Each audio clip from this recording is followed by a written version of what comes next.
I'll start with my opening statement and some comments that I put together for this hearing.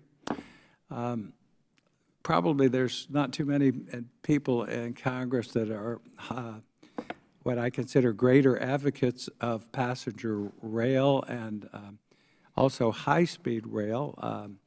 I think, unfortunately, we have not been able to keep up with the rest of the world, but I think it's a very cost-effective, environmentally friendly way to move people, and we unfortunately have not had the greatest success in that area, except in some limited areas. I was somewhat optimistic, even as a Republican, when I heard this new guy on the block, President Barack Obama, make a pronouncement, even I think during his campaign and then his election.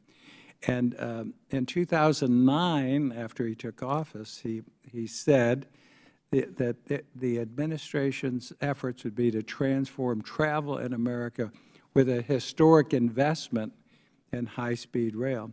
The President also said, another quote is, "Imagine whisking through towns at over 100 miles an hour." And he also has addressed us in his address to Congress, State of the Union, support for passenger rail service in the United States. However, 7 years later, we only have high-speed rail as part of our imagination. We don't have any real projects that we can point to that are operational or even close to that. There's no hope right now of actually even seeing a successful project in the foreseeable future. The President pledged and the Congress provided, and we've spent over $10 billion on his high-speed rail initial proposal.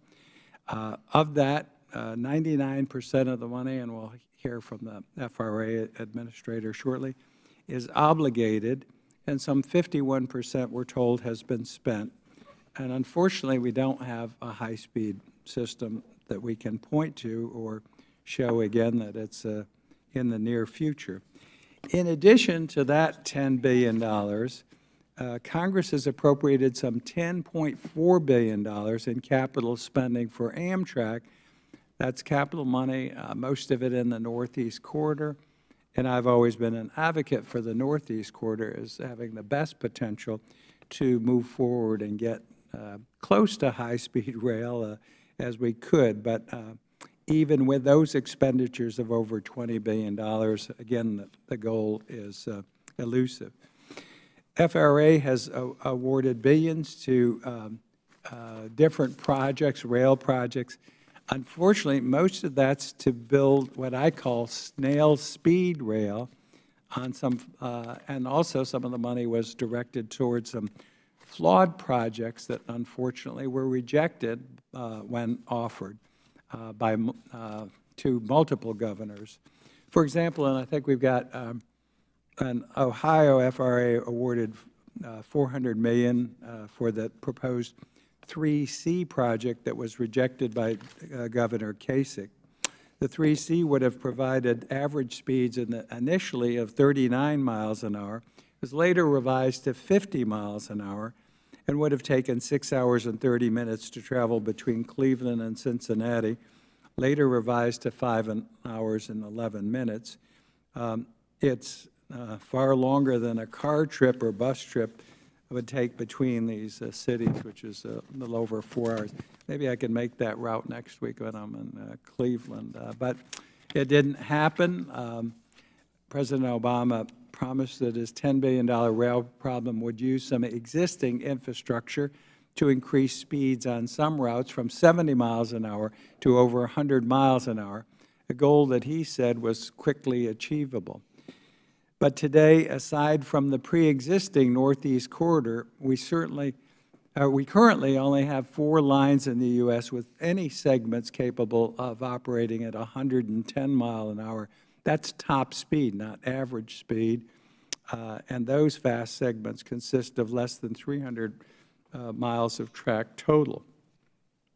But the average speeds on these corridors, unfortunately, are much lower, such as the Chicago to St. Louis line, where after we spend $1.3 billion in funding, average speeds will go from 53 miles an hour to 62 miles an hour.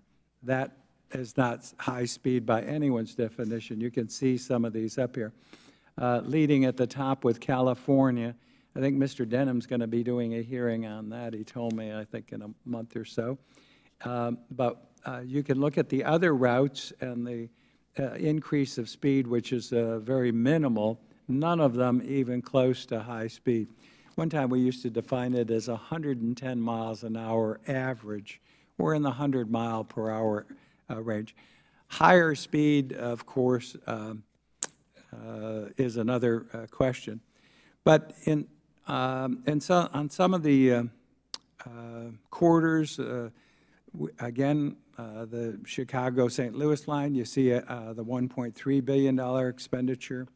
On some of the other corridors that received top awards, the speed isn't raised at all, such as the Seattle-Portland corridor, which received $813 million, and the Charlotte to Raleigh corridor, which received $569 million.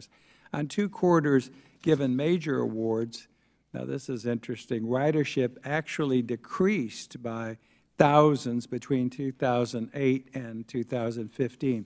That's the Chicago-Detroit and then Portland-Seattle routes.